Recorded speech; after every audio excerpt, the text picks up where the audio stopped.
You and Senate Republicans recently blocked a package to support Ukraine and Israel. Among the reasons, more support for a border package to protect the southern border. Senate Republican leader Mitch McConnell, however, talking about the aid for Israel and Ukraine, said that threats from Russia, China, Iran, Hamas are all interconnected. I want you to take a listen to what he had to say. Sure. Challenges facing America and our allies today are not on a la carte menu of projects we can address at our leisure. America doesn't have the luxury of facing these threats individually. Our ability to contend with complex, simultaneous threats is exactly what our adversaries are testing. Now, you disagree with that, and you oppose aid to Ukraine. Explain your position. Well, so first of all, Jake, I think it's possible to have separate debates. In fact, congressional Republicans tried to force an Israel-alone aid package just a couple of weeks ago that Democrats blocked in the Senate. So we can have separate debates. I think that we need to have separate debates. But on the Ukraine question in particular, everybody knows, everybody with a brain in their head, Jake, knows that this was always going to end in negotiation. The idea that Ukraine was going to throw Russia back to the 1991 borders was preposterous. Nobody actually believed it. So what we're saying to the president and really to the entire world is you need to articulate what the ambition is. What is $61 billion going to accomplish that $100 billion hasn't? We have to remember, Jake, Ukraine is functionally destroyed as a country. The average age of a soldier in the Ukrainian army right now is 43. That's tragic. That's older than me. I'm 39. If this thing goes on a little bit longer, the average age of a Ukrainian soldier is going to be older than you, and then a year later it could be Wolf Blitzer. That is a tragedy. What does it look like? I don't like this age graph thing. I'm sorry, Jake. Go. I'm 54 for those wondering. We are getting to a place where we are going to be functionally on the hook to pay for Ukrainian pensioners, to rebuild the entire country. Right. We need to bring the killing to a stop, and that's what American leadership should be doing, not writing more blank checks to the war. So what do you make of the argument, though, that if the U.S. and NATO and the EU cede part of Ukraine to Putin, or even all of Ukraine to Putin, that really all we're doing is putting out the welcome mat for him to then invade a country that is in the NATO alliance, such as Poland?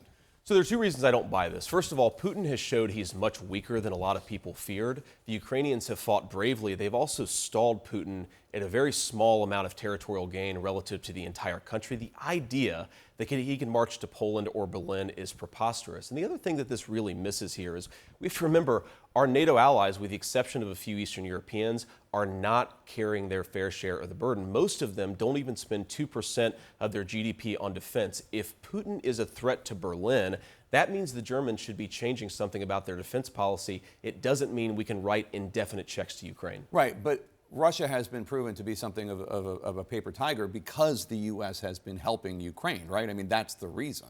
Well, it's also because, of course, the Ukrainians have fought very bravely. I think it's also because, look, you cannot occupy an entire territory the size of Ukraine with the amount of troops that Russia has.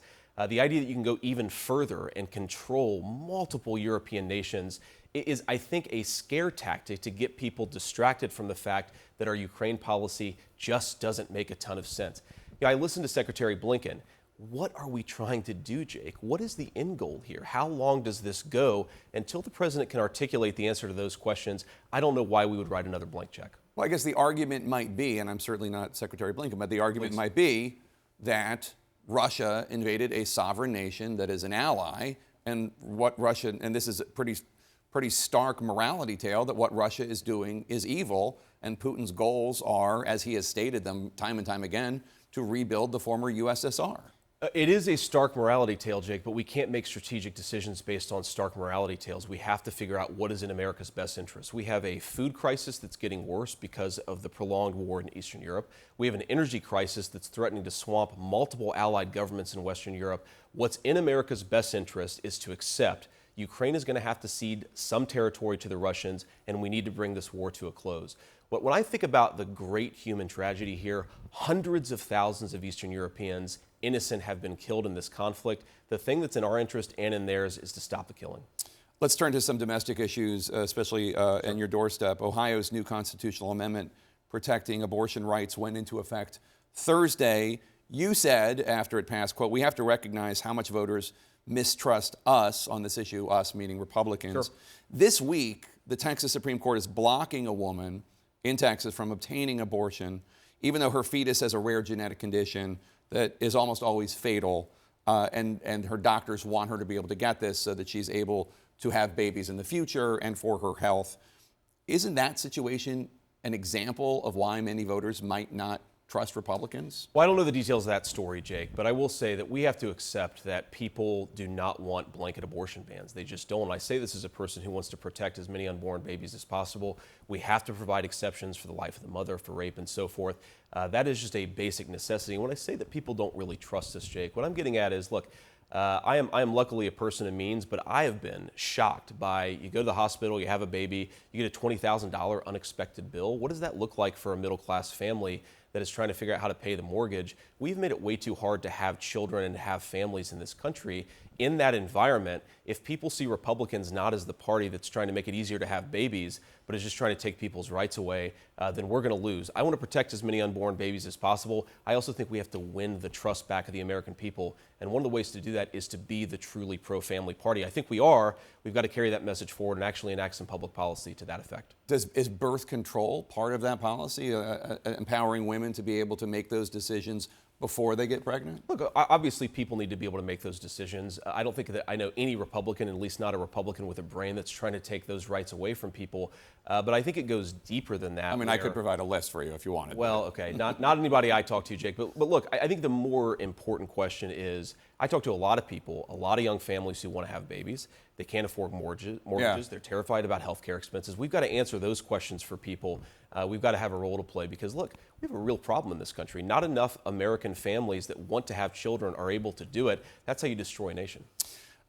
Let's turn to Trump because there are a lot of conservatives who have deep concerns about President Trump, a second term, and democracy if he is reelected. Take a listen to what former Congresswoman Liz Cheney told me this week. He already tried to seize power once, so it shouldn't be hard for anybody to imagine that he will do it again. Once a president decides that he's above the law, as Donald Trump has, everything unravels nearly immediately. Do you really have no concerns that Donald Trump might try to abuse his power if reelected? No, Jake, I don't. Look, the guy was president for 4 years. We had peace, we had prosperity, we had wages rising faster than inflation. Joe Biden has been president for 3 years. Now the average Ohio family pays $10,000 more to afford the same standard of living. The idea that Trump is going to be radically different than what he was 4 years ago is just preposterous. He was an effective, successful president. I think he will be an effective, successful president again. That's why I've endorsed him. And I think this desire to make the election all about the past is indicative of the fact the Democrats don't have much to run on, and I think Republicans do.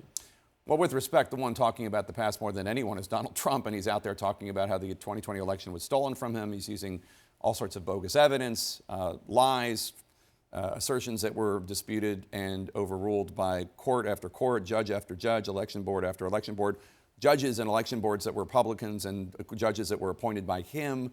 I mean, he's really the one focused on 2020. So, look, you just showed me a clip of Liz Cheney, and I think that's a person who is clearly obsessed with 2020 and talks almost nothing other than January 6th of 2021. I think if you look at what the president is out there campaigning on, he's campaigning on redelivering peace and prosperity for the American people. Now, if you want to talk about the 2020 election, we can have that conversation, but I want to talk about, and I think President Trump wants to talk about the future. That's what this election is going to be decided on. That's what I'm focused on. Well, I think the concern is that he wouldn't stock his administration with the J.D. Vances of the world. He would stock them with individuals who would not be able to tell him no. One voice that I've heard people can express concern about is a guy named Kash Patel. He was on the NSC.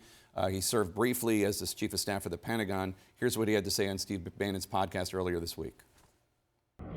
We will go out and find the conspirators, not just in government, but in the media. Yes, we're going to come after the people in the media who lied about American citizens, who helped Joe Biden rig presidential elections. We're going to come after you. So look, I know Kash very well. Let me talk about what I think he was talking about, though I didn't see the full context of the clip, Jake. We know. You sound like a University of Pennsylvania president. We know. We know in 2020 that there were massive pieces of evidence that were suppressed by collusion between the national security state in this country and various. You're talking about the Hunter Biden laptop. The Hunter Biden laptop story.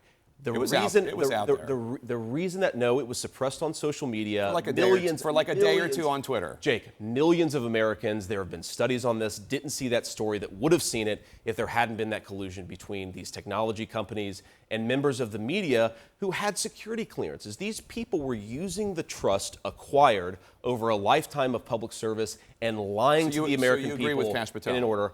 I agree that we need to look seriously at how there was collusion between members of the press and big technology companies and members of national security state. Jake, that's not journalism. It is not journalism to take your security clearance, lie to the American people, and then persuade the big technology companies to censor anti-Joe Biden stories. That's not journalism. That is cooperation between the government and journalism. It's the opposite. Well, Donald Trump was president at the time that any censorship was going on, so nobody in government, I mean, any Biden people were not, that were asking that, were not in the government at the time. But I will just say, as somebody that tried to see the laptop, Rudy Giuliani wouldn't let us see the laptop. He wouldn't let us. So we weren't able to report on it because he wanted us just to go by his word.